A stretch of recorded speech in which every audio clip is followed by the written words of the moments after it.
শেখ হাসিনার ক্যাশিয়ার ছিলেন বোন শেখ রেহানা। আইন উপদেষ্টা ডক্টর আসিফ নজরুল বলেছেন, সাবেক প্রধানমন্ত্রী শেখ হাসিনার দুর্নীতির ক্যাশিয়ার ছিলেন তার ছোট বোন শেখ রেহানা। আবার শেখ রেহানার ক্যাশিয়ার ছিলেন সাবেক প্রধানমন্ত্রীর বেসরকারি বিনিয়োগ উপদেষ্টা সালমান এফ রহমান ও সাবেক মন্ত্রী জোনায়েদ আহমেদ পলক। সোমবার আন্তর্জাতিক দুর্নীতি বিরোধী দিবস উপলক্ষে দুর্নীতি দমন কমিশন আয়োজিত এক আলোচনা সভায় প্রধান অতিথির বক্তব্যে তিনি এসব কথা বলেন। ঢাকার কাকরাইলের ডিপ্লোমা ইঞ্জিনিয়ার্স ইনস্টিটিউট মিলনায়তনে এই আলোচনা সভার আয়োজন করা হয়। এতে বিশেষ অতিথির বক্তব্য দেন টিআইবির নির্বাহী পরিচালক ও দুদক সংস্থার কমিশনের প্রধান ডক্টর ইফতেখারুজ্জামান। সভাপতিত্ব করেন দুদক সচিব খোরশেদা ইয়াসমিন। এ সময় দুদকের বিভিন্ন পর্যায়ের কর্মকর্তারা উপস্থিত ছিলেন। আইন উপদেষ্টা বলেন, সাবেক প্রধানমন্ত্রীর একজন পিয়নও 400 কোটি টাকার মালিক হয়েছেন। আবার এটি নির্লজ্জভাবে সাবেক প্রধানমন্ত্রী জনসমক্ষে বলেছেন।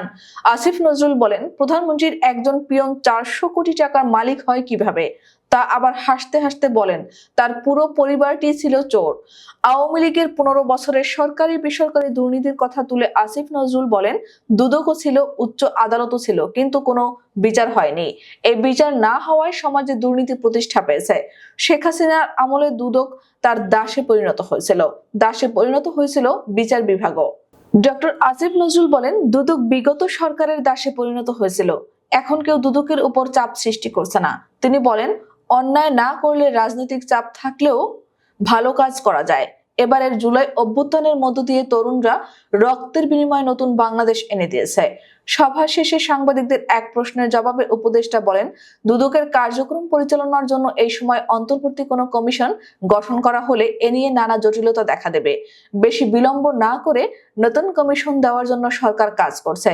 বিশেষ অতিথি ডক্টর ইফতেখারুজ্জামান বলেন, যারা দুর্নীতি করে তাদের বিচারের আওতায় আনতে হবে। বিগত সরকার অবৈধভাবে রাষ্ট্র ক্ষমতা দখল করে কর্তৃত্ববাদ প্রতিষ্ঠা করেছিল।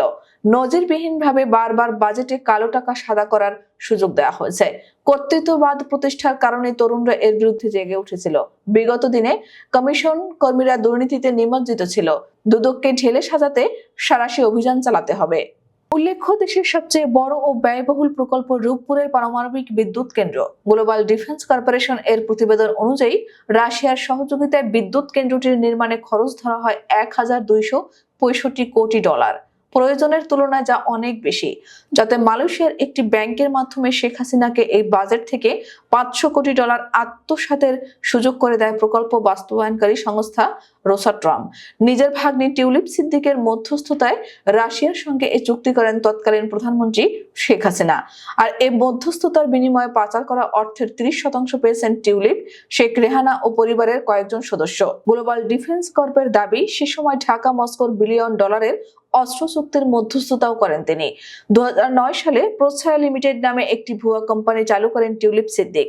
তার মা শেখ রেহানা ও চাচা তৎকালীন প্রধানমন্ত্রীর প্রতিরক্ষা উপদেষ্টা তারিক আহমেদ সিদ্দিক।